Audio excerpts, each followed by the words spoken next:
Assalamualaikum warahmatullahi wabarakatuh. Perkenalkan, nama saya Anggoro Dwi Pangestu. Pada kesempatan ini, saya akan mempresentasikan materi mengenai pewarnaan imunohistokimia pada diagnosis kanker prostat. Pokok bahasan pada materi kali ini, yang pertama ada pendahuluan, yang kedua ada prinsip kerja, yang ketiga ada alat dan reagen, yang keempat ada jenis sampel, yang kelima ada prosedur, yang keenam ada interpretasi hasil, yang ketujuh ada faktor pengaruh, yang kedelapan ada kelebihan dan keterbatasan, yang kesembilan ada K3 dan limbah, dan yang kesepuluh ada kesimpulan. Kanker prostat merupakan salah satu kanker yang paling sering ditemukan pada pria, terutama di usia di atas 50 tahun. Diagnosis dini sangat penting karena banyak kasus baru terdeteksi pada stadium lanjut. Salah satu metode penting dalam penegakan diagnosis histopatologi adalah imunohistokimia atau IHK. Teknik ini bekerja dengan mendeteksi antigen spesifik dalam jaringan menggunakan antibodi. Pada kanker prostat, marker seperti PSA, PSAP, dan AMACR digunakan untuk memastikan diagnosis secara akurat. Prinsip dasar dari imunohistokimia adalah interaksi spesifik antara antibodi dan antigen. Antigen dalam jaringan prostat akan dikenali oleh antibodi spesifik terhadap protein target seperti PSA atau AMACR. Antibodi tersebut dikonjugasikan dengan enzim, misalnya HRP atau alkalin fosfatase. Saat substrat seperti DAB ditambahkan, akan muncul warna coklat pada lokasi antigen berbeda. Dengan demikian, area jaringan yang mengandung antigen terlihat berwarna, sedangkan jaringan normal tidak. Teknik ini memungkinkan kita untuk melihat ekspresi protein secara visual melalui mikroskop. Pada prosedur imunohistokimia ada beberapa komponen penting yang digunakan, antara lain mikrotom untuk memotong jaringan parafin, waterbath untuk merentangkan jaringan, dan slide glass positif untuk menempelkan potongan jaringan. Kemudian digunakan antibodi primer dan sekunder, enzim konjugat, substrat kromogen seperti DAB, serta mikroskop cahaya. Selain itu, buffer PBS dan larutan blocking diperlukan untuk mencegah ikatan non-spesifik. Fiksatif seperti formalin 10% digunakan agar struktur jaringan tetap terjaga. Jenis spesimen dan pengambilan sampel. Spesimen yang digunakan dalam pemeriksaan imunohistokimia biasanya berasal dari biopsi jarum atau hasil prostatektomi. Jaringan difiksasi dengan formalin 10% selama 6 hingga 24 jam untuk menjaga integritas antigen. Setelah itu dilakukan embedding dalam parafin, dilanjutkan dengan dipotong setebal 3-5 mikrometer. Pengambilan sampel harus memperhatikan lokasi lesi yang mencurigakan agar hasil pewarnaan mempresentasikan kondisi yang sebenarnya. Kemudian pada prosedur pewarnaan imunohistokimia memiliki beberapa tahapan penting. Yang pertama, deparafinisasi dan rehidrasi jaringan. Yang kedua ada antigen retrieval menggunakan buffer panas agar epitop terbuka.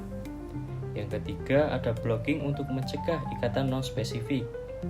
Yang keempat ada inkubasi dengan antibodi primer seperti anti-PSA atau anti-AMACR.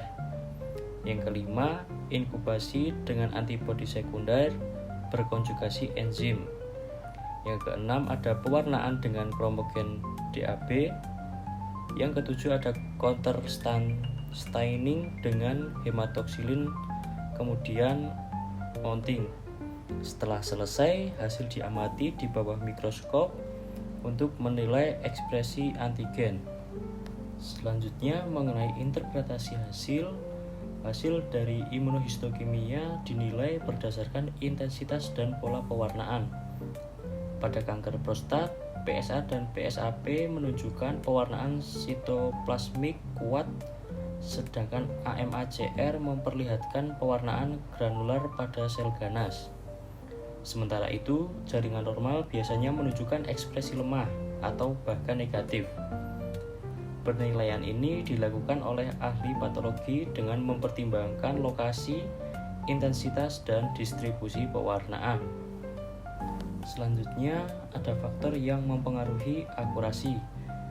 Keberhasilan pewarnaan imunohistokimia dipengaruhi oleh beberapa faktor, antara lain kualitas fiksasi jaringan, suhu saat antigen retrieval, konsentrasi antibodi, serta waktu inkubasi. Jika salah satu tahap tidak optimal, dapat menimbulkan hasil negatif palsu atau positif palsu. Selain faktor teknis, variasi biologis antar individu juga berpengaruh terhadap ekspresi antigen.